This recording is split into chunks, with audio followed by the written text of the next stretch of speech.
సరే, మనందరం చిన్నప్పటినుంచి ఒకటి నమ్ముతూ వచ్చాం.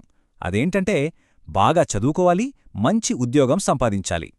కాని ఈ మార్గాన్ని ఒక్కసారి పక్కన పెట్టి కొత్తగా ఆలోచిద్దామా? ముఖ్యంగా మన భారతదేశంలో కెరియర్ అంటే ఏంటి? దాని గురించి మనకున్న అభిప్రాయాల్ని కొంచెం మార్చుకుందాం. ఉద్యోగిగా కాకుండా ఒక ఆంట్రప్రెన్యూర్గా, ఆ మాటకొస్తే ఒక ట్రేడర్గా ఎదగడంలో ఉన్న పవరేంటో ఈరోజు మనం వివరంగా చూద్దాం. మనం చదువుకున్న కాలేజ్ లేదా యూనివర్సిటీ మనల్ని పిలిచి గౌరవిస్తే ఆ ఫీలింగే వేరు కదా. నిజంగా చాలా గర్వంగా అనిపిస్తుంది. ఈరోజు మనం మాట్లాడుకుంటున్న ఈ అంశానికి స్ఫూర్తినిచ్చిన రచయితకు కూడా సరిగ్గా ఇలాంటి అద్భుతమైన గౌరవమే దక్కింది. ఆయన మణిపాల్ ఇన్స్టిట్యూట్ ఆఫ్ టెక్నాలజీలో చదువుకున్నారు. ఆ యూనివర్సిటీ వాళ్ళ డైమండ్ జూబ్లీ వేడుకకు ఆయన్ని ముఖ్య అతిథిగా పిలిచారు. ఆ రోజు ఆయన పంచుకున్న కొన్ని ఆలోచనలు మన కెరియర్ గురించి మనం ఆలోచించే పద్ధతినే మార్చేసేంత పవర్ఫుల్. అయితే ఆ వేదిక మీద ఆ గౌరవాన్ని అందుకుంటూనే రచయిత మన విద్యా వ్యవస్థ పునాదులనే కదిలించే ఒక ప్రశ్న లేవనెత్తారు. ఇంతకీ ఆ ప్రశ్నేంటో ఇప్పుడు చూద్దాం. మన ఎడ్యుకేషన్ సిస్టమ్ మూలాలెక్కడున్నాయో తెలుసా? అవి బ్రిటిష్ పాలనలో ఉన్నాయి. వాళ్ల ఉద్దేశం చాలా సింపుల్. వాళ్ల పరిపాలనకు కావలసిన గుమస్తాలను, అంటే క్లర్కులను తయారుచేయడం. చెప్పింది చేసేవాళ్లు కావాలి, అంతే. విచిత్రమేంటంటే దాదాపు అదే వారసత్వం ఇంకా కొనసాగుతోంది. అందుకే చూడండి, వందల కొద్ది కాలేజీలు లక్షల మంది ఇంజనీర్లను తయారుచేస్తున్నాయి. కాని వాళ్లలో చాలామంది అసలు ఉద్యోగానికి కూడా పనికిరాని పరిస్థితి. అంటే అన్ఎంప్లాయబుల్ అనే మాట వినుంటారు కదా, అదన్నమాట సంగతి.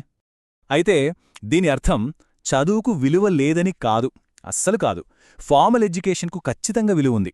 కాని ఆ డిగ్రీలతో పాటు జీవితంలో నెగ్గుకు రావడానికి అవసరమైన స్కిల్స్ కూడా మన విద్యా వ్యవస్థ నేర్పించాలి. అప్పుడే మన దేశం నిజంగా ఎదుగుతుంది, ప్రపంచంలో తనదైన ముద్ర వేయగలదు. సరే, ఇన్ని సంవత్సరాలు కష్టపడి చదివిన తర్వాత మన గ్రాడ్యుయేట్ల పరిస్థితి ఏంటి? ముఖ్యంగా ఆర్థికంగా వాళ్ళెంత సంపాదిస్తున్నారు? వాళ్లు పెట్టిన పెట్టుబడికి సరైన రాబడి వస్తోందా? ఆ నంబర్సేంటో ఒకసారి చూద్దాం. నెలకు కేవలం 12,000 రూపాయలు. షాకింగ్గా ఉంది కదా. గుజరాత్ లాంటి పెద్ద ఇండస్ట్రియల్ స్టేట్లో ఒక ఇంజనీర్కు దొరికే స్టార్టింగ్ శాలరీ ఇది. ఆలోచించండి, సంవత్సరాల తరబడి కష్టపడి లక్షలకు లక్షలు ఫీజులు కట్టినందుకు దక్కే ప్రతిఫలం ఇదేనా? ఈ నంబర్ చూస్తేనే మనసులో ఏదోలా ఉంది కదూ. మన తల్లిదండ్రులు మన చదువుల కోసం ఎన్ని త్యాగాలు చేస్తారో మనకు తెలుసు.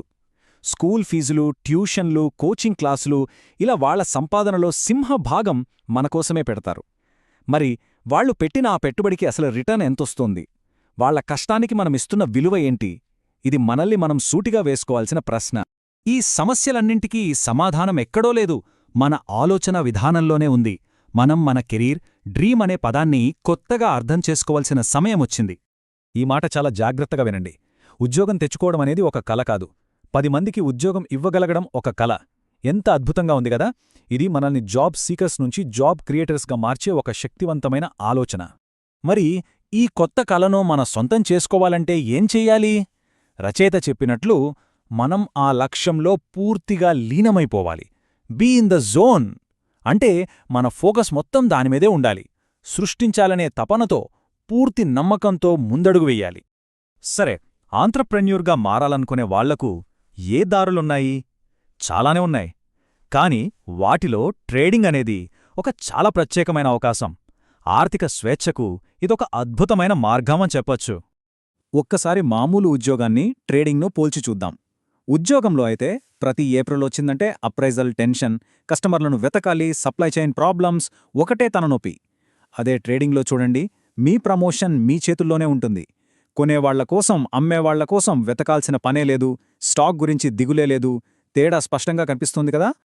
ట్రేడింగ్లో మీరే మీకు బాస్, మీ జీతం మీరే డిసైడ్ చేసుకుంటారు. మీ ప్రమోషన్, మీ ఎదుగుదల అన్నీ మీ కంట్రోల్లోనే ఉంటాయి. మార్కెటింగ్ గిమ్మిక్లు అస్సలే అవసరం లేదు. సప్లై చైన్, ఇన్వెంటరీ లాంటి పెద్ద పెద్ద మాటలతో పనేలేదు. అన్నింటికన్నా ముఖ్యంగా మీ పనితీరును అంచనా వేయటానికి మీ నెత్తిమీద ఎవ్వరు కూర్చోరు. ఇదే కదా నిజమైన స్వేచ్ఛ అంటే. ఇక చివరిగా ఒక్క మాట. ఇదంతా విన్న తర్వాత మనకర్థమయ్యేదొక్కటే, మన భవిష్యత్తు మన చేతుల్లోనే ఉంది. దాన్ని ఎలా మలుచుకోవాలనేది మన నిర్ణయాల మీదే ఆధారపడి ఉంటుంది.